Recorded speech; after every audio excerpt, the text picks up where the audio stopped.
정신줄을 잘 붙잡고 가야 된다. 그러니까 뭘 다 이렇게 갑작스럽지? 관객들은 진작에 눈치챘는데 기대하지 마세요. 패션 감각 A. 적나라한 솔직함은 싫어해. 우리는 대화가 전혀 안 되고 있을 수도 있어. 사실은 좋은 시간이었다. 안녕하십니까. 오늘은 영화, 최근에 본 영화들이 좀 있어서 그것을 리뷰라고 하기에는 조금 저에게는 안 어울리는 것 같아요. 저는 리뷰를 잘할 자신도 없고 저만의 어떤 기록 정도라고 표현하겠습니다. 꽤 많이 봤더라고요. 제가 구독되어 있는 OTT는 넷플릭스밖에 없고 뭐 알고리즘이나 이런 걸로 뜨는 거 주로 잘 모르는 거 있잖아요. 이런 영화가 있었어? 싶은 것들을 많이 보려고 하는 편인 것 같아요. 어떠한 스포일러를 밟지 않고 어떠한 정보가 없잖아요. 그래서 그런 것들을 좀 보게 되고 뭐 그래도 유명한 것들도 보고 싶은 거는 그냥 다 본다고 생각하시면 되겠습니다. 지극히 저의 개인적인 감상이면서 평가라고 하기엔 좀 그렇습니다. 제가 그럴 입장도 아니고 그리고 저는 영화를 웬만하면 좀 잘 보는 편인 것 같아요. 장르적인 걸 얘기하는 게 아니라 되게 지루하고 정말 이 영화는 별로다 싶은 영화도 한 번쯤은 볼만하다 라고 생각하는 것 같고 그래도 뭐 좋은 시간이었다 뭐 이 정도로 생각하는 것 같아요. 그렇게 허들이 높지 않다는 점 말씀드립니다. 일단 첫 번째로 제가 본 거는 소울메이트라는 영화와 오늘 밤 세계에서 이 사랑이 사라진다 해도 라는 영화예요. 한국 영화인데 두 개 다 그러니까 소설 원작이 있고 영화화가 됐는데 다른 나라에서 그 영화를 또 우리나라에서 리메이크한 이러한 공통점을 갖고 있고 그리고 제 감상이 비슷해서 두 개를 묶어봤어요. 일단 소울메이트라는 영화는 이거는 우정에 관한 얘기인데 사실 우정도 사랑이잖아요. 그러니까 사랑에 대한 이야기라고 하는 게 더 적합할 것 같기도 하고요. 그리고 편의상 캐릭터 이름을 얘기하지 않고 배우 이름을 얘기하도록 하겠습니다. 그게 더 구분이 쉽고 편하니까. 아무튼 주인공이 안미소 역의 김다미, 고아은 역의 전소니 이 두 사람이 아주 어릴 때부터 이런저런 이유로 같이 살게 돼요. 되게 친해지고 완전 가족이 된 거지. 초등학교 때부터 고등학교 때까지 이렇게 같이 살면서 여기에 변우석이 나오거든요. 함진우라는 역할이고 전소니의 남자친구가 됩니다. 근데 이 변우석이 등장하면서 김다미, 전소니 두 사람에게 이제 오해가 쌓이기 시작하면서 갈등이 생겨요. 그러니까 오해인 건 맞아. 나중에 오해라는 게 밝혀져요. 여러분이 생각하는 뭐 그런 겁니다. 딱 예상이 되는 그런 오해가 생기는데 어쨌든 오해인 건 맞아. 그래서 같이 살던 곳에서 김다미가 떠나게 되고 원래 제주도에 같이 살았다가 이제 서울로 떠나게 되고 그러니까 물리적인 거리가 멀어지면서 자연스럽게 이제 서로의 애틋한 영향을 많이 끼치던 그런 친구 사이였는데 누구나 그렇듯이 자연스럽게 멀어지게 되고 각자의 이제 삶을 사는데 당연히 다시 엮일 일이 생기죠. 이 전소니는 되게 오랫동안 여기 변우석이랑 사귀면서 결혼까지 약속을 하게 돼요. 근데 결혼식 날 소위 말해서 도망간다. 신부가 스스로 뭔가 깨달았나 봐요. 본인이 진짜 원하는 삶이 뭔가 이런 거에 대해서 깨달으면서 도망가게 돼요. 그리고 여기서 더 얘기하면 스포일 것 같은데 반전이라고 해야 될까? 좀 집중해서 잘 봐야 돼. 이게 약간 왔다 갔다 하면서 타임라인이 보여지기 때문에 조금 헷갈렸어요. 저는 지금 얘가 얘인가? 지금 뭐가 진짜고 뭐가 그래서 정신줄을 잘 붙잡고 가야 된다. 반전 부분? 이 부분이 어느 정도 예상은 되거든요. 너무 갑작스럽지 않았나 이런 생각이 저의 개인적인 감상이었어요. 그러니까 러닝타임이 영화가 대부분 뭐 한 2-3시간? 2시간 남짓 정도 하잖아요. 이 안에 해결하기에 시간이 부족했나? 이런 생각이 들 정도로 감정선이 잘 가다가 갑자기 이랬어요. 저는 설마 했던 게 진짜로 이렇게 돼버린? 그래서 조금 아쉬운 부분이 저는 있었는데 이게 중국 영화 안녕 나의 소울메이트라는 작품을 리메이크한 거거든요. 7월과 안생이라는 소설을 중국 영화로 영화화했고 이 영화를 리메이크한 게 지금 우리나라의 소울메이트. 아무튼 저는 동성 친구와는 이 정도로 깊은 관계의 친구가 없다 보니까 없어서 그런지 저런 감정들이 조금 공감하기가 좀 어려운 지점들이 있었던 것 같아요. 꼭 친구라고 생각하지 않더라도 그러니까 나에게 저 정도로 영향을 끼친 사람은 없는 것 같아서 굳이 따지자면 제 자신이거든요. 나한테 그 정도로 영향을 많이 끼치는 사람은 내 자신인데 제3자가 아니라 그러니까 물론 저도 당연히 알게 모르게 다른 사람의 영향을 받으면서 살아왔겠죠. 근데 그건 엄청 여러 사람인 것 같아요. 특정한 사람이 아니라. 그래서 지금의 제가 되었겠지만 이 영화에서처럼 서로가 서로에게 영향력이란 게 되게 어마어마한 그 정도로 나오거든요. 되게 깊게 진하게 어떤 우정과 사랑의 경계가 거의 없을 정도로. 근데 저한테는 이 부분이 그렇게까지 잘 설득이 되진 않았다 보니 이건 저의 감상인 거고 또 누군가는 굉장히 공감하면서 볼 수 있고 생각할 지점들도 있는 영화로 보시면 될 것 같아요. 뭐 잘 봤습니다. 워낙 영화 좋아하고 한 번쯤 볼만하다고 생각합니다. 중국 영화는 어떻게 그렸을지가 좀 궁금해지더라고요. 근데 이것과 감상이 비슷한 오늘 밤 세계에서 이 사랑이 사라진다 해도 제가 감상이 비슷하다고 했잖아요. 어떤 감상이 비슷한 거냐면 이것도 일본 영화가 있고 또 일본 소설도 있어요. 그러니까 소설에서 일본 영화 그리고 한국 영화 이렇게 된 거고, 김재원 역의 추영우, 한서윤 역의 신시아 이렇게 둘 다 고등학생인데 여자 주인공이 이제 선행성 기억 상실증을 앓고 있어요. 이게 뭐냐면은 자고 나면 기억이 다 사라지는 거예요. 어떤 사고로 이 병이 생긴 것 같고 사고 이전의 기억만 갖고 있는 거지. 사고 이후에는 자고 나면 리셋 이렇게 되는 거예요. 이런 소재의 영화가 좀 있잖아요. 첫 키스만 50번째라는 영화가 생각이 나는데, 아무튼 그래서 이 여자 주인공은 딱 잠에서 깨면 잘 보이는 곳에 붙여놨어요. 나는 선행성 기억 상실증을 앓고 있고 이걸 아는 사람은 누구누구누구밖에 없고 노트북을 꼭 확인할 것, 매일 자기 전에는 일기를 쓰고 늘 메모를 일상화할 것, 이런 식으로 이런 것들을 다 확인하면서, 노트북을 확인하면서 전날 썼던 일기 같은 거를 확인하면서 하루를 시작하고 또 일기를 쓰면서 하루를 또 마무리하고.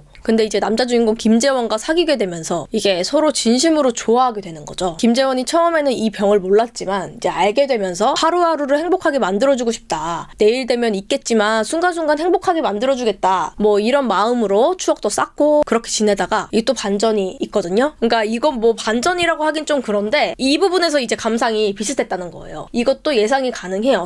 설마 했는데 그 설마가 진짜야. 저는 좀 되게 갑작스러웠던. 그러니까 뭘 다 이렇게 갑작스럽지? 첫 번째 본 것도 그렇고 이것도 그렇고, 그러니까 원작을 다 알 거라고 생각했나? 그래서 생략을 한 건가? 그러니까 뭔가 많이 생략됐다는 느낌을 받았어요. 저는 심지어 원작도 안 봤으니까 말씀드렸다시피 예상을 할 수는 있어요. 근데 그런 부분을 너무 적게 보여주고 후다닥 전개가 돼버리면서 마지막이 끝나요. 기억이 사라져도 마음은 남는가, 이런 거에 초점이 맞춰져 있는 영화이긴 하거든요. 청춘 멜로고 살짝 부족한 청춘 멜로였다고 저는 생각을 해요.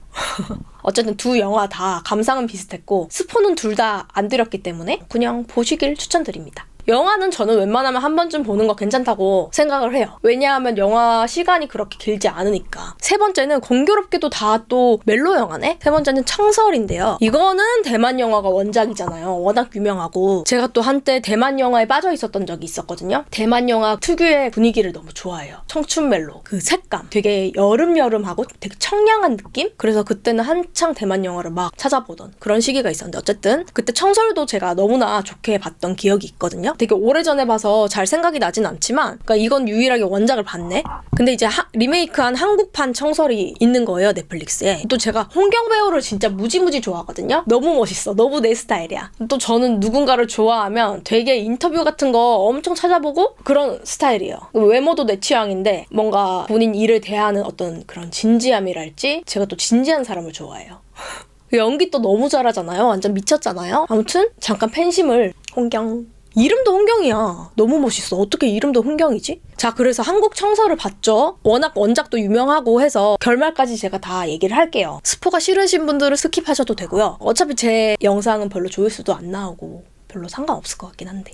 용준 역의 홍경, 여름 역의 노윤서, 가을 역의 김민주. 그러니까 여름이가 언니, 가을이가 동생이에요. 노윤서가 언니, 김민주가 동생, 친자매인데 김민주는 수영 선수, 청각장애인이라서 장애인 올림픽 대회 그 국가대표를 목표로 수영을 하고 있어요. 그리고 언니인 노윤서, 동생을 케어하고 알바도 하고 약간 동생의 거의 매니저 같은 느낌. 운동하는 게 워낙 돈이 많이 들잖아요. 거의 본인의 삶이 없이 동생한테 모든 게 포커스가 맞춰져 있어요. 홍경은 우연히 이제 배달을 수영장으로 갔다가 이제 언니인 노윤서에게 반하는 거죠. 그러니까 홍경도 여기서 수어를 할 줄 아는 설정. 그래서 수어를 하면서 노윤서에게 다가가고 밥 먹자고 하고 만나자고 하고, 아무튼 우연을 가장해서 막 이렇게 마주치고 완전 반했어. 그래서 노윤서도 점점 마음을 열고 본인의 삶이 매우 바쁘지만 싫진 않은 거예요. 그래서 둘이 데이트도 하고 사귀기 직전까지 완전 갔어요. 근데 데이트를 간 사이에 집에 불이 난 거야. 동생 혼자 있는데 불이 났으니까 막 사이렌 소리 이런 게 들려요. 근데 청각장애니까 이걸 들을 수가 없는 거죠. 게다가 자고 있었어. 냄새가 이제 들어오기 시작하니까 잠에서 깼는데 그때 이미 많이 늦은 상황? 그래도 어찌어찌 누가 도와주고 해서 탈출을 해요. 근데 이제 연기를 많이 마셨고 수영선수인데 기록이 안 좋게 나온 거야, 결국엔. 그래서 막 좌절하고 막 그래요. 근데 노윤서가 이제 동생 두고 데이트를 이제 하러 갔으니까 너무 자책을 하는 거지. 그래서 홍경도 멀리하고 이제 보지 말자 이렇게 한 거죠. 근데 또 그런 언니가, 동생 김민주는 너무 부담스러운 거죠. 언니의 삶을 좀 살았으면 좋겠는데 너무 자기한테 올인하니까 더 부담스러운 거야. 근데 결국은 당연히 언니도 깨닫고 본인의 삶을 살아가고 자매의 우정과 성장기를 그린 영화예요. 로맨스가 메인인데 거기 이제 자매의 이제 성장기 또 함께 있는, 원작이랑 리메이크랑 내용은 거의 같은 것 같아요. 근데 한국 청설이 저는 조금 더 아쉬웠던 게 여기서 이제 스포입니다. 홍경, 노윤서 이렇게 좋아하잖아요. 근데 거의 막바지가 될 때까지 영화의 후반부가 될 때까지 수어로만 대화를 하거든요. 근데 여기서 반전이 둘 다 청각장애인이 아니야. 홍경이 청각장애인이 아니라는 거는 초반부에 당연히 나와요. 부모님하고 대화하고 뭐 이런 부분이 있어서. 근데 노윤서는 동생이 청각장애인이니까 동생이랑 대화할 때 수어를 사용했을 거 아니에요? 근데 그 동생이랑 대화하는 모습을 홍경이 처음 본 거지. 청각장애인이구나 얘는 생각을 하고 나도 수어 할 줄 아니까 이렇게 다가간 거죠. 그리고 수어로 말을 거니까 노윤서도 아, 얘 청각장애인인가 보다 이렇게 생각해서 수어로 계속 대화를 했던 거예요. 여기까지는 문제가 없어요. 여기까지 충분히 이해가 가는 상황이에요. 근데 서로의 마음을 이제 확인하고 홍경의 부모님을 만나게 되면서 노윤서가 말을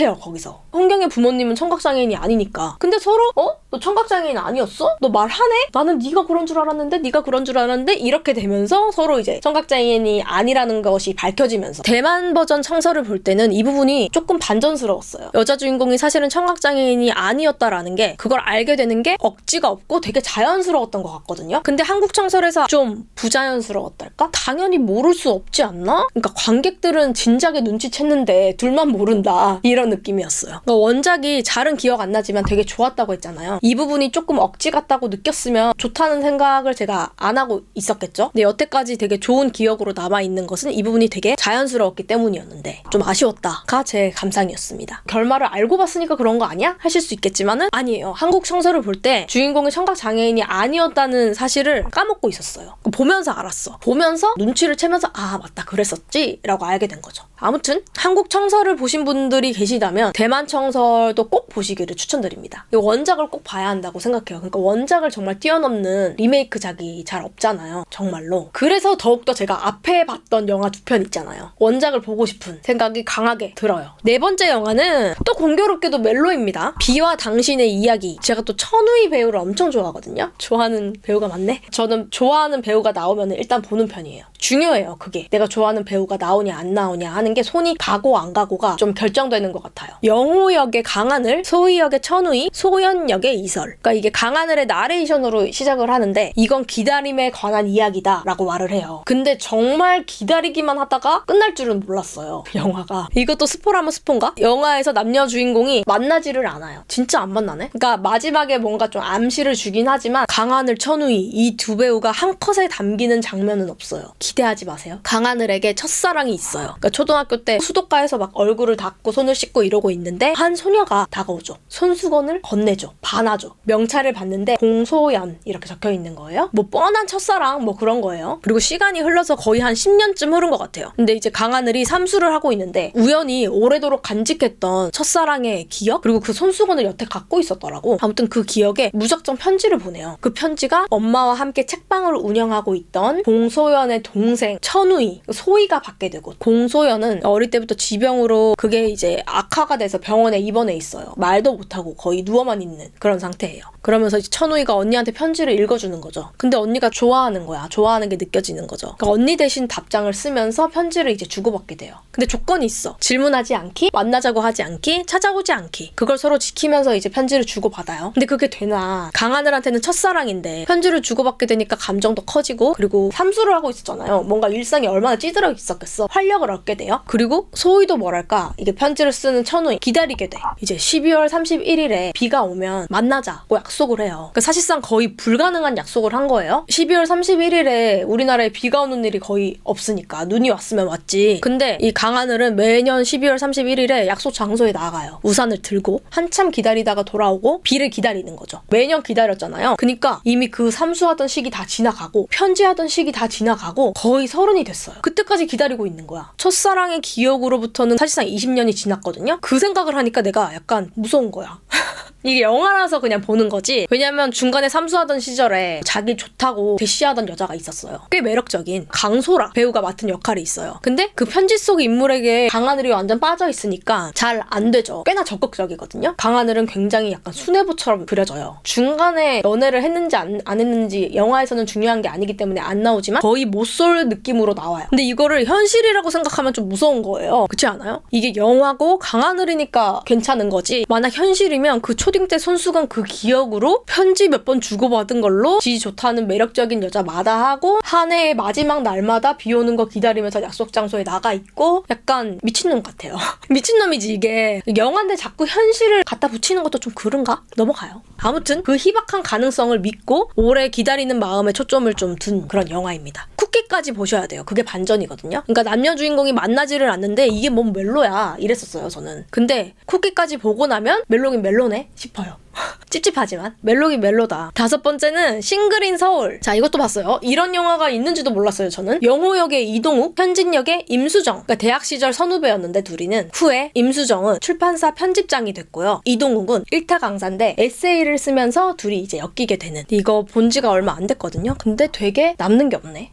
별로였으면 뭔가 어떤 게 되게 별로였다 뭐 이런 거라도 있어야 되잖아요. 근데 심지어 이거는 영화를 봤다는 사실도 까먹을 정도로 남은 게 없어요. 그러니까 이 이동욱 역할이 굉장히 혼자임을 추구하거든요. 이게 과거에 상처받은 경험 때문에 약간 방어 기제 같은 그런 거예요. 근데 과거에 그러니까 전 여친이죠. 이솜이 전 여친으로 나오는데 이 이솜이 이동욱이 쓰는 이 에세이를 같이 쓰면서 이동욱은 싱글인 서울이라는 책을 쓰는 거고 이솜은 또 싱글인 바르셀로나였나? 아무튼 뭐 그런 책을 또 같이 쓰면서 그러니까 컨셉이 비슷한 책인데 어쨌든 다른 내용이 서로의 당연히 책에 에세이니까 등장을 하겠죠? 근데 나중에 아, 이 책을 쓰는 애가 얘였구나 라는 걸 이제 알게 돼요. 근데 그 책 속에 이제 서로가 등장하잖아요. 근데 내용이 달라. 서로 기억하는 게 다른 거죠. 뭐 각자의 입장이 있겠죠. 본인에게 원래 다 유리하게 기억을 하는 거니까. 그래서 현재 편집장인 임수정에게 마음이 가고 있던 상황이었는데 전 여친을 만나게 되면서 흔들리고 좋아서 흔들린다는 게 아니라 이런 상황들이 같은 그 에세이를 쓰고 있네? 부터 시작해서 신경 쓰이고 이렇게 시작하면서 책을 내니 많이 하다가 결국에 이제 내는데 본인의 이제 상태를 깨닫게 되는. 그러니까 혼자가 좋아서 싱글이었던 게 아니라 나는 상처받기 싫어서 혼자임을 계속 선택을 해왔구나 라는 거를 깨닫고 전 여친이랑도 늦게나마 제대로 된 이제 이별 인사를 하고 그리고 다시 이제 임수정을 찾아가고 약간 열린 결말 그렇지만 살짝 해피엔딩 같은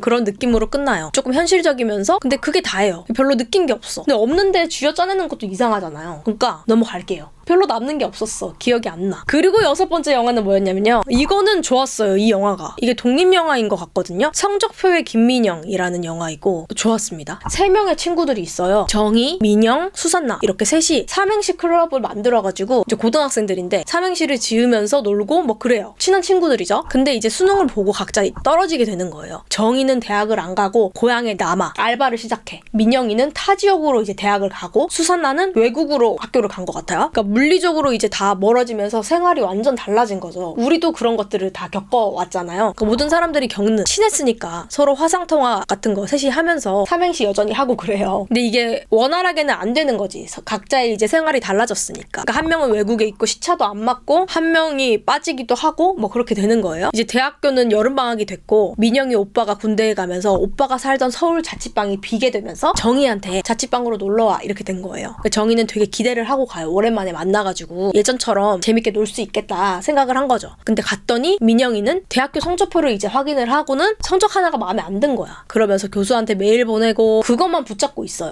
그러니까 정희가 멀리서 캐리어를 싸들고 왔지만 계속 노트북만 붙잡고 있는 거야. 그러면서 여태까지 이제 쌓였던 감정들이 조금씩 드러나는 거예요. 그러니까 민영이는 좀 현실적인 캐릭터예요. 그러니까 지금 알바를 하고 있는 정희에게 알바에서 뭐 할 거냐, 그걸 계속 할 건 아니지, 뭐 이런 뉘앙스로 말하기도 하고, 정희는 근데 그림을 그리거든요. 그거 갖고도 좋은 미대 나와서도 될까 말까인데 어떻게 할 거냐, 뭐 이런 얘기? 그러니까 자기는 대학교 가서 열심히 살고 있잖아요. 약간 그런 데서 오는 우월감? 이런 게 은근 이렇게 뭐 그런 거를 의도하진 않았겠지만 드러나는 거예요. 그러다 보니까 정희는 은근 위축도 되고 조금 상처도 받고, 사실 놀러 오기 전에 정희는 알바도 잘렸거든요. 근데 그거 말 안 했고 어쨌든 감정이 쌓이는 거지. 나중에는 정희가 서운함을 말해요. 나 왜 투명인간 취급하냐, 내가 투명인간이냐. 그래서 민영이는 부랴부랴 정희가 챙겨온 뭐 이렇게 보드게임 같은 거 뭐 이런 거 같이 하고 막 그래요. 귀여워. 근데 결국 정희가 씻고 있는 사이에 교수한테 직접 말하러 가야겠다면서 가거든요. 메모를 남겨놓고 가요. 그렇게 정희가 혼자 있다가 민영이의 일기장을 읽게 되고, 본인과 함께했던 시절의 일기장, 민영이의 당시의 감정이나 뭐 정희한테 느끼는 감정이나 이런 것도 어느 정도 알게 되고, 민영이가 진짜 하고 싶은 게 뭔지 그런 것도 좀 알게 되고, 그러면서 이제 정희가 민영이에게 메모를 남기고 돌아가는데, 민영이가 성적에 집착하고 있었잖아요. 그러니까 정희가 생각한 김민영이라는 사람에 대해서 성적표를 매기고 가요.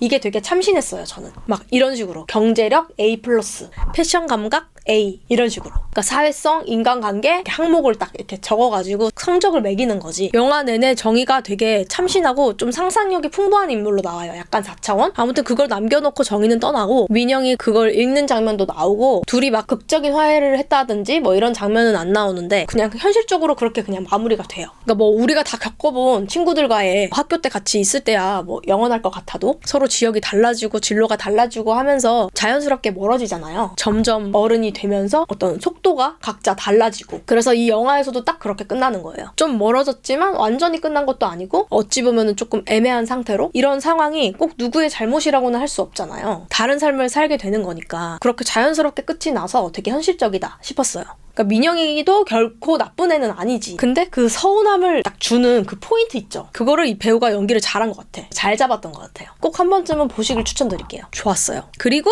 7번째, 이게 마지막인가? 윗집 사람들. 이게 넷플릭스에 올라왔더라고요. 이게 대사가 정말 많거든요. 공간이 한정적이에요. 그냥 집이에요. 집, 거실, 방. 그러니까 집 안에서 말로만 끌고 가는 영화인데 그러니까 이런 연출 방식을 쓴 영화가 제가 생각나는 게 맨 프롬 어스라는 영화가 있어요. 내용은 물론 전혀 달라요. 근데 이제 방식이 한 공간에서 말로만 영화 전체를 끌고 가는. 근데 이런 영화들이 꽤 있는 것 같아요. 우리나라 거 중에는 완벽한 타인 재밌었죠. 그러니까 이런 영화는 정말 재밌어야 돼. 대사가 재밌고 말맛이 좋아야 돼. 그래야지 볼 수 있어요. 근데 나쁘지 않았다. 기대 별로 안 하고 봤거든요. 예고편까지만 봐도 대충 내용은 무슨 내용인지 알아요. 김 선생 역의 하정우 그리고 그의 와이프로 나오는 수경 역의 이한이 이 부부가 윗집 사람들이에요. 정아 역의 공효진, 현수 역의 김동우 이렇게가 또 부부고 아랫집 감독이 하정우 아랫집에 사는 공효진, 김동우 부부가 있죠. 근데 밤마다 층간 소음이 장난 아닌 거예요. 윗집에서. 사랑을 나누는 소리가 너무나 스펙타클해. 근데 공효진은 뭔가 일상이 굉장히 무미건조하고 굉장히 지루하다 이렇게 느끼는 인물이거든요. 이게 남편하고도 되게 권태로운 관계고 그 소음은 소음이지만 호기심도 함께 느꼈는지 어쨌는지 윗집 사람들을 저녁 식사에 초대를 해요. 그리고 김동욱은 너무 스트레스를 받아왔어. 그래서 잘됐다. 오면은 한마디 해야겠다. 벼르고 있었던 거예요. 처음에는 가벼운 인사, 가벼운 대화로 이렇게 시작을 했지만 윗집 사람들이 생각보다 되게 솔직을 넘어서 불편할 정도로 솔직해. 부부 관계, 막 성생활 이런 거 되게 솔직하게 다 말하거든요. 반면에 아랫집 부부는 되게 겉보기에 너무나 평범한 그런 부부이기 때문에 당황스러워하지만 아 그래요 어째요 뭐 이런 식으로 받아줍니다. 근데 윗집 사람들이 왜 솔직하지 않냐면서 자극을 하는 거죠. 그러면서 점점 서로 속을 꺼내게 되면서 이 공효진의 남편에 대한 불만 그리고 뭔가 체면 때문에 숨긴 욕망 이런 것들이 드러나는 거예요. 그러면서 남편인 김동욱도 가만히 안 있죠. 거의 폭로전처럼 된 거야. 그리고 이한이 캐릭터가 정신과 의사였나? 상담사? 뭐 그런 거였어요. 그래서 얘기하다 보니 부부 상담? 뭐 이런 식으로 되고 보다 보면은 냈다 결핍이 있고 솔직해 보이는 사람도 사실은 그 마지막은 다 숨기고 있고 그러니까 그렇게 밤새도록 이야기하다가 이제 서로의 문제를 마주하게 되는 거죠. 그러면서 해결할 수 있는 거는 해결하면서 끝이 나요. 스토리는 그래요.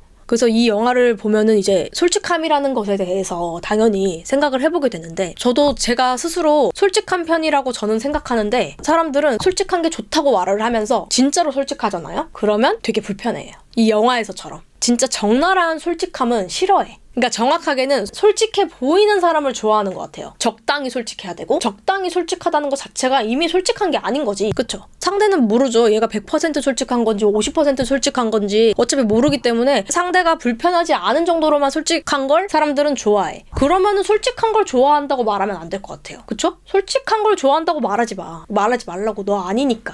그러니까 이렇게 생각하다 보면 또 대화에 대해서 생각을 또 하게 되는데 우리는 모두가 대화가 잘 된다고 생각할지 모르겠지만 사실은 아닌 것 같아. 그러니까 아까 말한 솔직함이라는 것만 생각해봐도 그래요. 누군가는 솔직하다라는 게 정말 100% 솔직함을 의미하는 거고 누군가는 어느 정도 적당히를 말하는 거고 이게 사람마다 이게 다 다르잖아요. 솔직함이라는 같은 단어인데도 그러니까 한 단어를 놓고도 정의하는 바가 사람마다 다 달라. 그래서 우리가 대화가 잘 통한다라고 느끼는 것도 사실은 틀렸을 수 있죠. 우리는 대화가 전혀 안 되고 있을 수도 있어 사실은. 그러니까 내가 말한 거를 상대는 전혀 다르게 이해하고 있을 수도 있다니까요. 있을 수도 있는 게 아니라 거의 그래요. 그게 맞아.